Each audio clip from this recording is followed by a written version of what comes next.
A short reflection for Easter Day 2021. St. John chapter 20 and the first verse.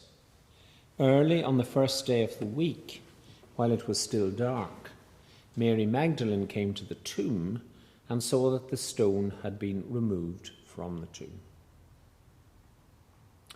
The Gospel reading that we associate in a primary way with Easter Day is an extended account of the first responses to the resurrection. It is the testimony of what today we might call early adopters.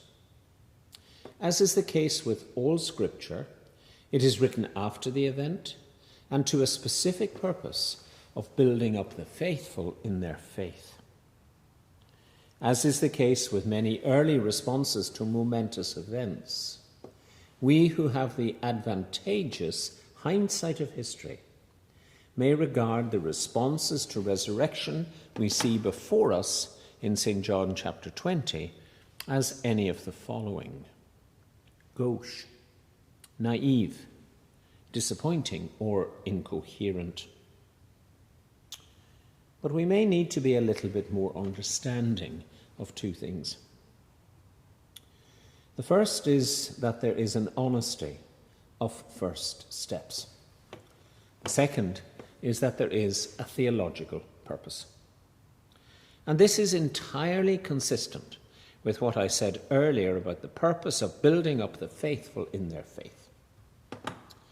We, each and every one, need to take our first steps of faith, and perhaps we need to do so more than once in a lifetime.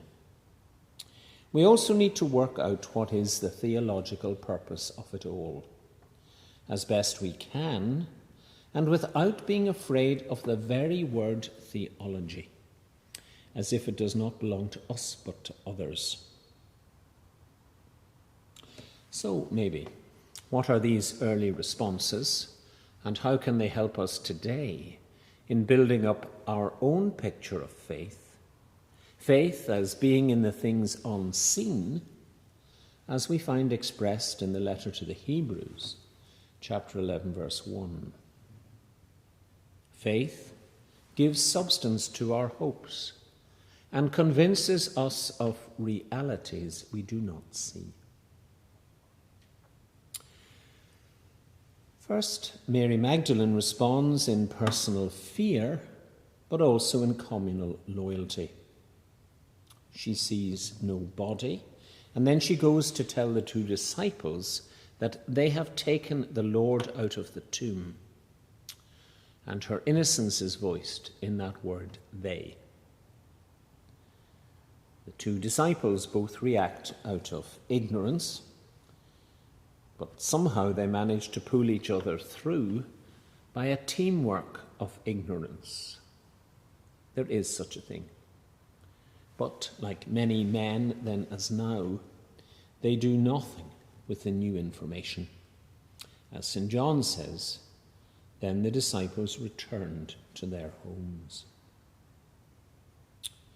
Mary returns and remains, and by expressing her fragility and her humanity in weeping, she actually receives the greatest revelation of them all. Great but costly. And how could it be otherwise? After all, this is resurrection from the dead we're talking about. In her we see the change, the transition from knowledge as she knew it to knowledge as God reveals it.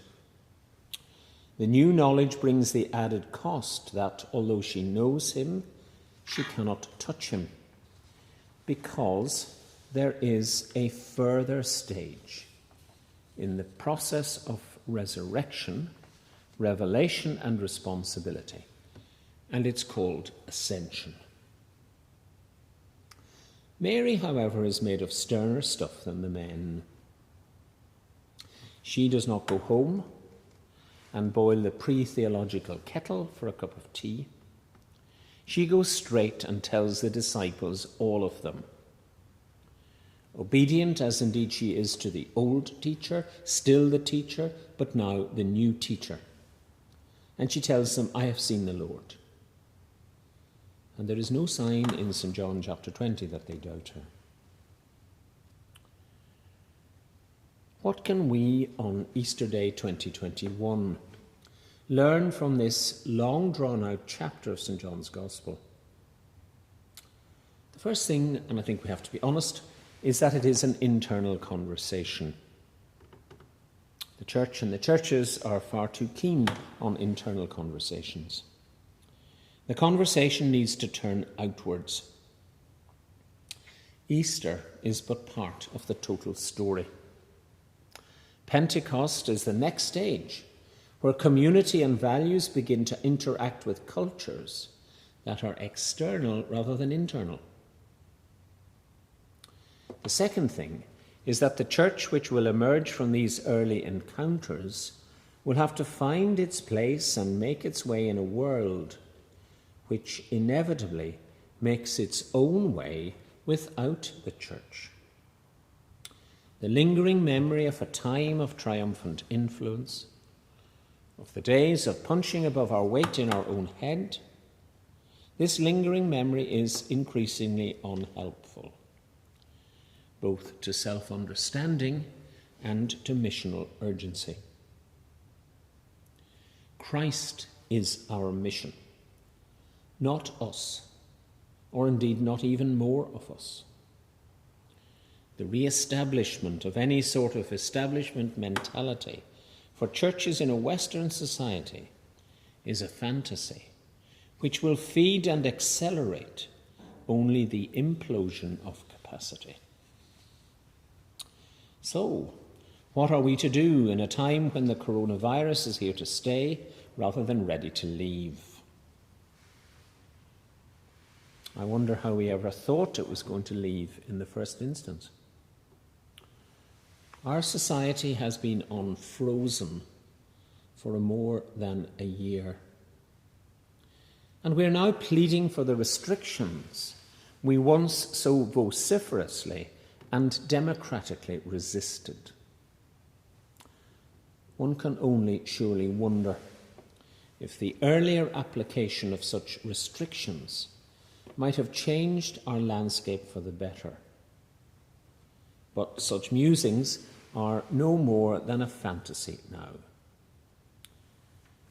The year past has brought to the surface much fear, unending sadness, and individual deaths one by one. The year past has also brought to the surface much self-righteousness, much blame of others, and much non-compliance. Overall, it has taught us that the encouragement to do this for others does not work sufficiently with us as human beings. Self-interest, call it what you will, self-interest has to play its part in our concern for others. And this is the piece in the jigsaw that has been missing in reading the public mood on the part of the public influencers. Those of us who continue, by God's grace, to survive the coronavirus were given a rare and a privileged insight into the 24/7, 365 workings of one of our major university hospitals, Tallaght University Hospital. It was a programme documenting the third wave in a part of Dublin that is no more than a journey of 25 minutes from this cathedral. I have no doubt that such work is replicated in the hospitals right across the land. Now, in that documentary, we did see the do this for others principle at every level of hospital life, working tirelessly. Care combined compassion and professionalism. Care combined energy and exhaustion. To come into work, to go yet again in the service of others on whom you've never before set eyes, before they were wheeled in from the fleet of ambulances waiting outside, waiting for the nod to open the doors, which invite in the waiting sick to care, to attention, to medicine, and in many cases, but tragically by no means all, to recovery. Wearing both my non-religious and my religious hats at the same time, I could see in such sustained action and in such rapid response an understanding of life in such service, both current life and future life, that connected me with what I, as a Christian person, call resurrection. This resurrection has nothing magical about it. It was painstaking, it was laborious, it was heartbreaking, it had no easy answers. But it was happening, and it was happening in the hands of human beings, motivated by duty and by the do this for others principle, day in, day out, night in, night out. Their perspective was one of work. They simply did not have the time or the luxury to interpret it as resurrection. And maybe we too, we who are professional Christians, simply need to let it all happen.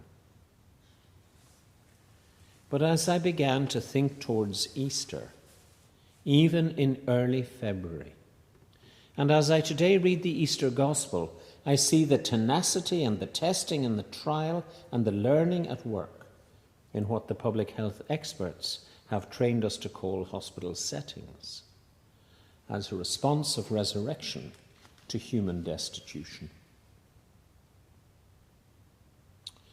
Those of us who are on the outside of this excellence in places like Tallaght Hospital cannot but take inspiration from those who do what we cannot do.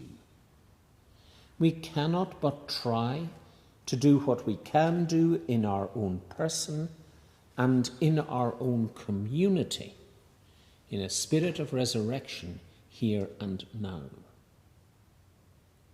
Care, however understood, however interpreted, is a witness to life. So surely is the resurrection, don't you think? St. John chapter 20, verse 18. Mary Magdalene went and announced to the disciples, "I have seen the Lord." And she told them that he had said these things to her.